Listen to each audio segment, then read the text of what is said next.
Hello guys, দেখিয়ে আজ সিঁড়ি ঢালাই হবে আমাদের। তাই দেখো চাচা ভাই বিটা রেডি করে আবার দাঁড়িয়ে আছে। এই দেখো, এই যে সিঁড়ি, দুঢাল সিঁড়ি আছে এখানে। তিন ঢালি ধরো, ছোট একটা এই সিঁড়ির রড ধরা কিছু একটা বাঁধা হয়নি। কি করব, এখানে লাইটের পয়েন্ট পয়েন্ট লাগাইছে সিঁড়িতে। এই দেখো সব 12 রডের স্ল্যাব।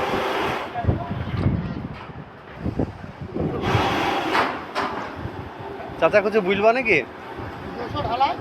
200 ঢালাই হবে। আর কি হবে? টান নাই। আচ্ছা, বিমে কোথায় আটকাবে বলো তো এই সিঁড়ির চাতালটা?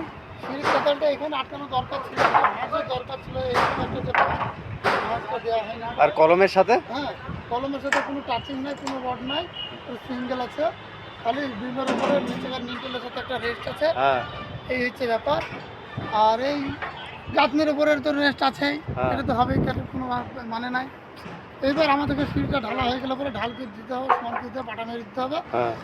দিয়ে ঢালাইয়ের পর কি হবে?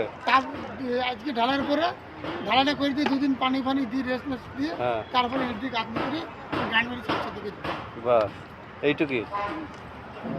তাহলে আজকে ঢালাইটাই হবে। ঠিক আছে, তাহলে হোক। তুমি তো আমার ফেসবুকে দিয়ে দিবা, ভাষা খারাপ করে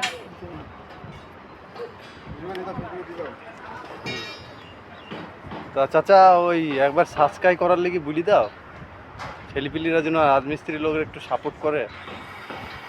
রাজমিস্ত্রি লোকের আর কি সাপোর্ট করবে?